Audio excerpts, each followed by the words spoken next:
Unfortunately, Dalton, for your family, got to do this next game. Memphis taking down USF 34-31. Let's go over the highest grade players, starting off with the Memphis Tigers. Their highest grade player was safety Chris Bracey, 77.5. Another safety here, Kamari Wilson, 74.9. Cortez Bram Jr., the wide receiver, who made a big touchdown catch to take the lead, 69.9. Offensive tackle Travis Burke, 69.2. Malachi Breland, the guard, 68. And Brendan Lewis, who was a little banged up going into the week, was still had a really good game with a 76.7 grade. Talk about him later on. Let's go over to USF, their highest grade players in the loss. Their highest grade player was linebacker Jalen Schuler, an 82.5. Offensive tackle Connor McLaughlin, 75.3. Wide receiver Keyshawn Singleton, 74.1. Cornerback Jonas DeClona, 71.7. Wide receiver Mudia Rubin, 70.7. And Byron Brown with an 82.3 grade in the loss. Dalton, what told the story in this game? Very much reminded me, thinking about it, of Memphis' win over Arkansas earlier in the year, where they were getting dominated in the first half and then just caught fire in the second half. That's essentially what happened here again with their offense. You look at their first 6 drives where they only scored once, 3 yards per play in a 55.9 team offensive grade. Their last 6 drives caught fire. Brendan Lewis found his rhythm, even though he clearly was not 100%. If he was at maybe 70, maybe 80% in this game and found a way to get it done. 27 points on their last 6 drives, 7.2 yards per play, 76 offensive grade. I just think there was a couple of things that happened here. One, Memphis, they just feel like in these games where they're behind, and even the loss to UAB, they were down inside the 10-yard line looking to tie that thing, and A.J. Hill just couldn't get it done after Lewis's injury. But you look at this Memphis team, they caught fire, and USF just never could put them away. In the fourth quarter, they did not score. The run game on early downs was kind of letting them down a bit. Memphis was making Byron Brown beat him on 3rd and longs. He did it for a lot of the day, but in the fourth quarter, it was tough. And then, there's just certain decisions you look at from USF as well. There was a field goal they passed up on a 4th and 4 in the low red zone in the third quarter.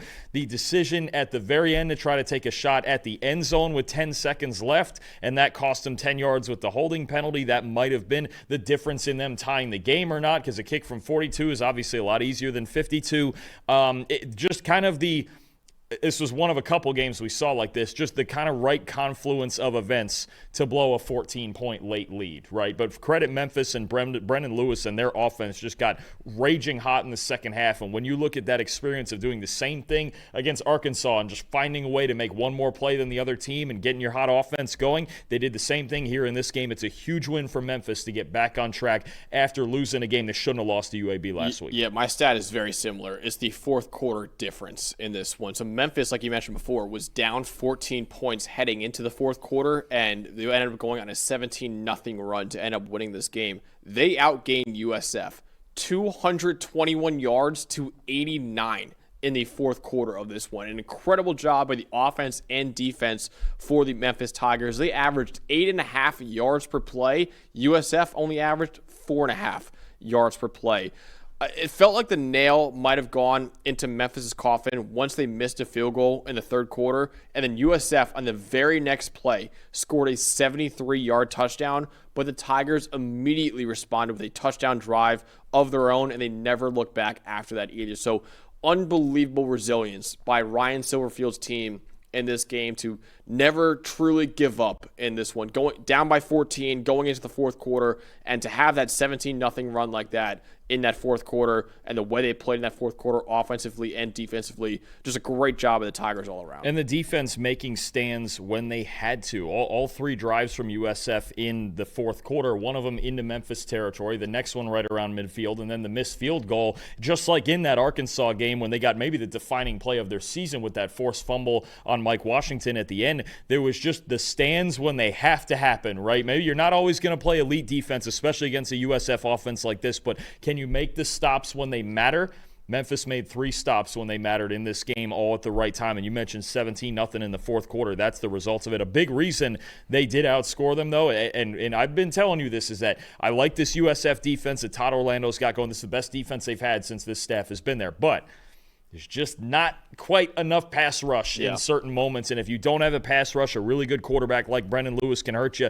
88.9 pass blocking grade for Memphis as a team in this game. Brendan Lewis, who was not 100%, clearly could not run the way that he usually does. only pressured on 10 out of his 52 dropbacks in this game, and only once in the fourth quarter, and that wasn't even on the offensive line. He rolled out just looking for somebody because the play was covered well. Only pressured once in that fourth quarter. That's big. The USF pass rush, they don't have much of it anyway. Todd Orlando tried with the blitz on certain occasions, and they still couldn't get home. That's really the one weakness in their defense. I think the back seven's really good. The run defense is good, but not enough pressure in this game on a really good quarterback in Brendan Lewis. That allowed the door to stay open, along with the inability to finish on offense. Yeah, great job by the offensive line for Memphis to protect their injured quarterback, and also I want to shout out the gutsy performance from Brendan Lewis in this one too, because it was really unknown if he would even start this game after being knocked out last week against UAB with that leg injury. He not only played, but played pretty well for the Tigers in this one. He threw for 307 yards, 2 touchdowns, and no interceptions. Also, even with that leg injury, Dalton, he still led the Tigers with 57 yards on the ground in this one too. It wasn't the cleanest day for him overall in the rain. He had 3 turnover-worthy plays, but he got the job done, kept his composure, down 3 scores in the fourth quarter. And listen, after losing to UAB last week, which was not a very good loss for Memphis, but after losing that game last week, you get a major win like this week. Memphis is right back in the thick of it for the Group of 5 playoff race. No, this right back in the thick of it. And even look, USF, even with this being their second loss on the season, they're not out of the playoff race either by any means. It's only one conference loss. We still feel like that the American Conference champion is very likely going to be the playoff team, unless there's just a whole lot of parity happening where they all end up, and then then it's a different thing. But no, USF can bounce back from this, and Memphis sets themselves up well. I mean, they still have a couple of huge games coming up soon against Tulane, and their last game of the season is against Navy. So, all those teams are going to play a big factor, along with North Texas playing Navy next week. That's a massive game, too, next week.